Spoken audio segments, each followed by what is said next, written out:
diperlakukan dengan seenaknya.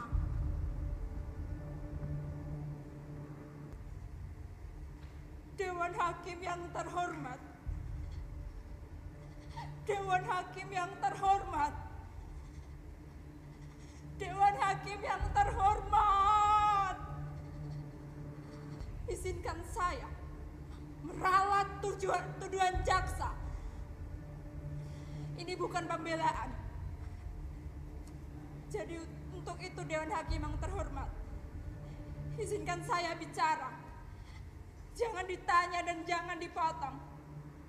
Kalau waktunya berhenti, saya akan diam.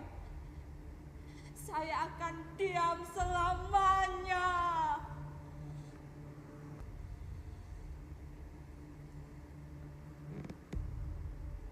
Perkenalkan, nama saya Sumarah. Saya seorang TKW. Orang-orang menyebut saya babu. Babu. Ya, itu benar menjadi pilihan hidup saya. Bertahun-tahun saya menjilati kaki orang, merangkak dan hidup di bawah kaki orang. Bertahun-tahun saya tutup mulut saya. Saya lipat lidah saya agar tidak bicara. Karena bicara berarti bencana. Bencana bagi perut saya, perut Simbo, dan bencana pula bagi para majikan.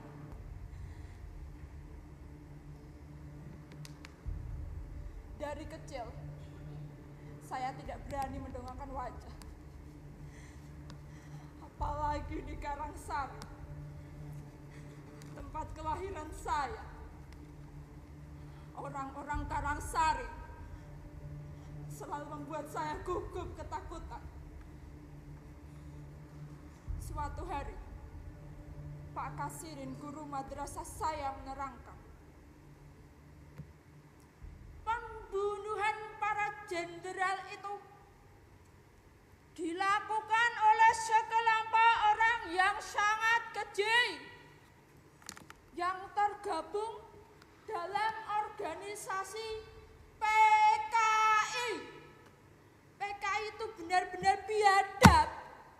Oleh karena itu, dihapus dan dilarang berkembang lagi. Seluruh antek PKI dihukum. Bapaknya Sumarah itu kan PKI.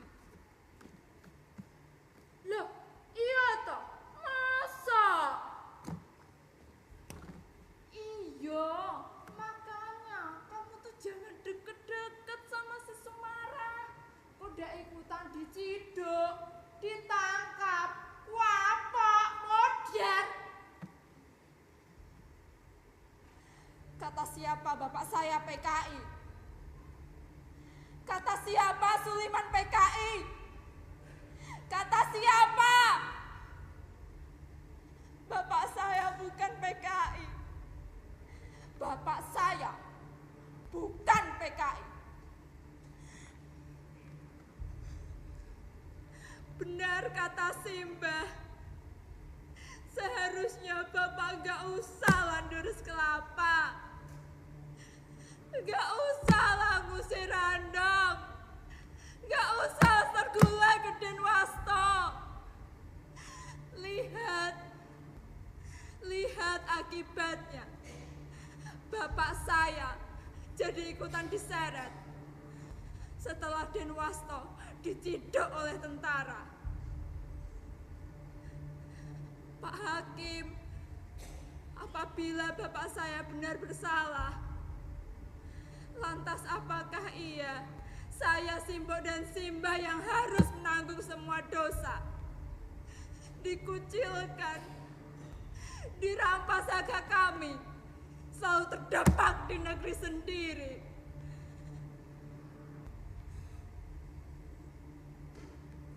Suatu hari, saya bekerja di juragan beras yang bernama Bu Juwarti. Dari bekerja di juragan beras itu, saya berkenalan dengan seorang lelaki yang kemudian saya jatuh cinta padanya. Namanya Mas Edi. Dia seorang tentara. Pak Hakim, cinta saya semakin bersemi manakala saya mengetahui ternyata Mas Edi juga menaruh perasaan yang sama dengan saya. Rasanya hati saya melambung tinggi sekali. Tapi kemudian terpelanting dan jatuh ke jurang yang curam. Saya tak mungkin meneruskan hubungan saya dengan Mas Edi. Saya tak mungkin membumikan impian saya untuk menjadi istrinya. Mas Edi mundur teratur setelah mengetahui sejarah keluarga saya. Lagi-lagi bayangan Bapak menggelapkan nama saya. Saya ingin lari, saya ingin kabur ke tempat di mana bayang-bayang Bapak tidak lagi menggelapkan nama saya. Akhirnya, melalui perantara seorang calon, saya mendaftarkan diri jadi TKW di Arab, mengurus paspor yang biayanya lebih banyak daripada biasanya, memberikan tip kepada Depnaker, memberikan tip kepada calon, memberikan tip kepada si anu, si itu. Semuanya saya urus. Hingga akhirnya, jadilah saya, Sumarah binti Sulaiman, jadi TKW lulusan SMA dengan predikat NEM tertinggi, jadi babu di negeri orang, kosinus tangan diferensial jadi mesin cuci, Archimedes jadi teori menyetrika baju, di kota Monopoly jadi irama kaimpa, teori pidato menjadi omelan para majikan.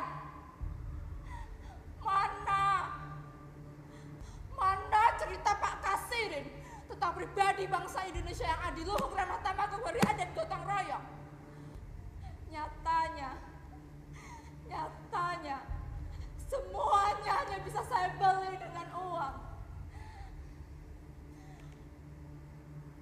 Pak Hakim, saya pikir menjadi seorang TKW akan merubah hidup saya. Saya pikir saya dapat bermetamorfosa dari ulat bulu menjadi kupu-kupu yang indah. Tapi ternyata Sumarah tetap saja kandas. Di balik jubah-jubah majikan saya, di balik cadar-cadar hitam majikan saya disiksa. Gaji setahun saya dihilangkan untuk tata bengek alasan administrasi yang dicari-cari. Dan bencana itu Pak Hakim. Dan saya diperkosa.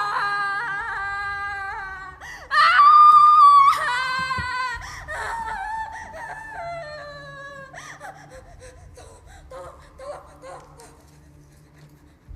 Tapi Pak Hakim, saya harus berani mendongakkan wajah, meludahi muka orang yang telah merendahkan saya, mengambil pisau tajam untuk kemudian saya hunuskan ke jantung hatinya. Pak Hakim, majikan itu saya bunuh. Saya membunuhnya.